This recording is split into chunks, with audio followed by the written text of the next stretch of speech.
No one else. Rule 110. Yes, please. Manish. Sir, इस bill pay चर्चा के माध्यम से मैं इस देश के आम हवाई यात्री का दर्द आप सबके सामने रखना चाहूँगा। सर, वादा था कि हवाई चप्पल वालों को हवाई जहाज़ की सैर कराई जाएगी। आलम यह है सर कि बाटा कंपनी का जूता पहनने वाला भी आज हवाई जहाज़ की टिकट नहीं खरीद पा रहा है। Economy class is no more economical sir. मैं आज इस सदन में बहस पे आने से पहले अपने फ़ोन पर फ्लाइट के रेट चेक कर रहा था सर। अगर कल मुझे दिल्ली से बम्बई जाना हो तो टिकट 14,000 रुपये की है, वन वे की सबसे सस्ती टिकट। दिल्ली से पटना जाना हो तो 12,000 रुपये की टिकट, दिल्ली से बैंगलोर जाना हो तो 16,000 रुपये की टिकट। और सर वो छोड़िए, संडे के दिन यानी कि परसों मैं अपने क्षेत्र पंजाब से दिल्ली आया, मोहाली एयरपोर्ट से चंडीगढ़ एयरपोर्ट से मैंने फ़्लाइट ली और दिल्ली पहुंचा। उस फ्लाइट की टिकट 14,500 रुपये की थी। हम सांसदों को तो फ्लाइट की रीइंबर्समेंट मिल जाती है सर, आप उस आम नागरिक का सोचिए जो इस स्काई रॉकेटिंग एयर प्राइसेस से जूझ रहा है। और एक और दिलचस्प चीज़ है, एक ही सेक्टर की एक ही दिन की सेम एयरलाइन जो अलग अलग समय पर उड़ती है उसके भी रेट अलग है। आपको सुबह 10 बजे दिल्ली से बंबई जाना, उस एयरलाइन से उस तारीख पे आपको एक रेट मिलता है। 2 बजे की दोपहर की टिकट लेते हैं उसी एयरलाइन पे, उसी दिन पे वो उससे दोगुनी हो जाती है। न जाने क्या लॉजिक है सर। हमें इस देश में एयर यात्रा को लग्जरी ट्रैवल नहीं बताना सर, आम ट्रैवल बनाना है जैसे कि ट्रेन का है।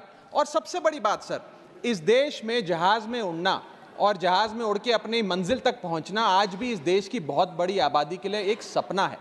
अगर ट्रैवल की रफ्तार बढ़ेगी तभी इस देश की रफ्तार बढ़ेगी। सर, दूसरा दर्द जो इस देश का आम आदमी रोज उससे जूझ रहा है वो है over crowded airports.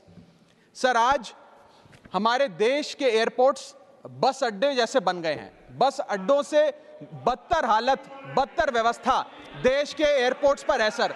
Sir, terminal 1 चले जाइए दिल्ली के, टर्मिनल 2 चले जाइए दिल्ली के, आप हालात देखिए। सिक्योरिटी लाइन से लेकर चेक इन लाइन तक लोग लाइनों में खड़े हैं और लाइनों में खड़े हैं और उसके बाद उनकी फ्लाइट भी इस चक्कर में मिस हो जाती है।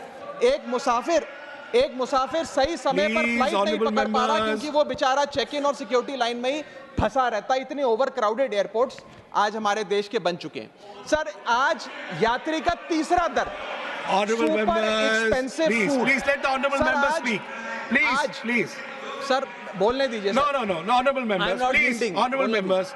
माननीय सदस्य, मेरा समय जा रहा है। Please let him speak. Sir, आज एयरपोर्ट्स पर खाना इतना महंगा है, बाजार के मुकाबले 2 गुना 3 गुना दाम है। एक साधारण सी पानी की बोतल जो 20 रुपए की बाजार में मिलती है वो एयरपोर्ट के भीतर जाकर फूड आउटलेट पे 100 रुपए की मिलती है। आज यात्री जो इंतजार कर रहे हैं अपनी फ्लाइट का, वो पानी पीकर पेट भर रहा है कि कहीं 250 रुपए की चाय और 350 रुपए का समोसा ना खरीदना पड़ जाए। बताइए सर, एक आम आदमी एयरपोर्ट पर अपने जहाज का इंतजार करते हुए क्या एक चाय नहीं पी सकता? क्या इस पर कोई रेगुलेशन नहीं होना चाहिए? क्या कोई अफोर्डेबल कैंटीन का मैकेनिज्म नहीं होना चाहिए? चौथा दर्द जो आज इस देश के आम यात्री को सर सहन करना पड़ रहा है वो है पुअर कनेक्टिविटी। आज इस देश के कई टूरिज्म स्पॉट्स पे, कई फेमस शहरों तक जहाज की यात्रा नहीं पहुंचती, फ्लाइट्स नहीं पहुंचती, एयरपोर्ट नहीं पहुंचती। कई शहर, अधिकतर शहर ऐसे हैं जहां पर एयरपोर्ट्स नहीं हैं।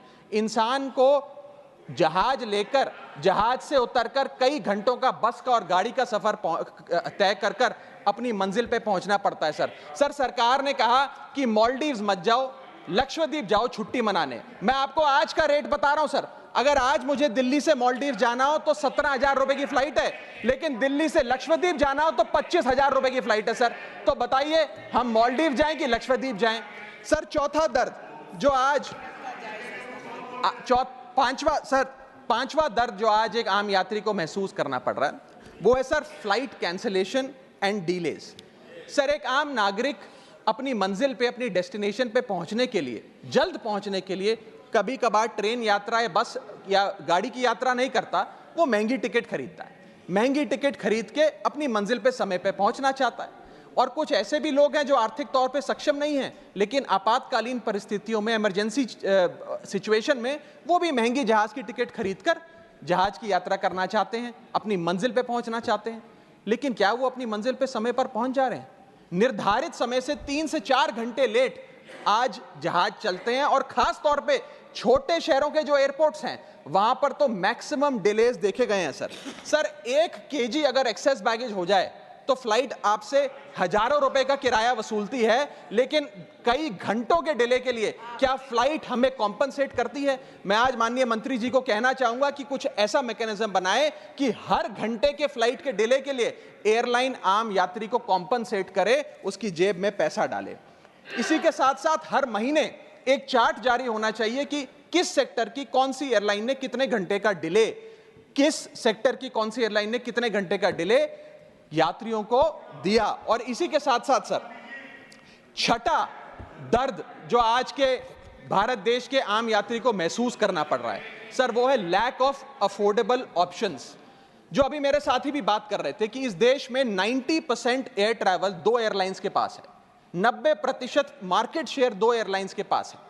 यानी कि एक हमने कार्टेल क्रिएट कर दिया, डुओपोली क्रिएट कर दी, यानी कि वो मनचाहे दाम पे मनचाही सर्विसेज देंगे क्योंकि कोई कंपटीशन ही नहीं है, कोई प्रतिस्पर्धा नहीं है। Point of order. I'll have to take a point of order. One second. Bharat सरकार Point of order. Point of order. Yes.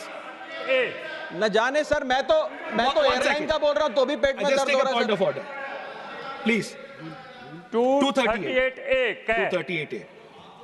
कोई सदस्य किसी अन्य सदस्य या लोकसभा के किसी सदस्य के विरुद्ध मानहानि कारक या अपराध में फंसाने वाले स्वरूप का कोई आरोप नहीं लगाएगा जब तक कि आरोप लगाने वाले सदस्य ने सभापति को संबंधित मंत्री को भी इसकी पूर्व सूचना न दी हो, ताकि मंत्री उत्तर दिए जाने के प्रयोजन के लिए इस विषय की जांच कर सके। Honorable member, there is no defamatory here.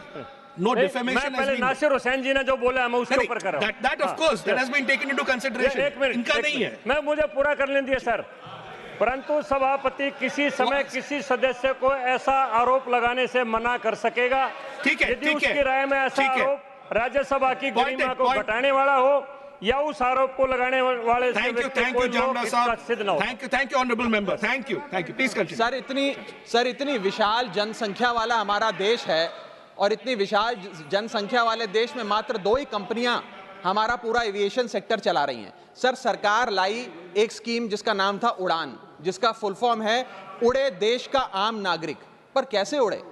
ना फ्लाइट के उड़ने के ऑप्शन है, ना अफोर्डेबल टिकट है, ना फ्लाइट सही समय पर चलती है, तो कहां उड़े, कैसे उड़े? और सबसे बड़ी बात सर, जब से ये उड़ान स्कीम आई है एक धारणा एविएशन सेक्टर में बनी हुई है कि जैसे ये स्कीम लागू हुई 2 एयरलाइन बंद हो गई, जेट एयरवेज और गो एयर, और तीसरी स्पाइस जेट बंद होने की कगार पे खड़ी है।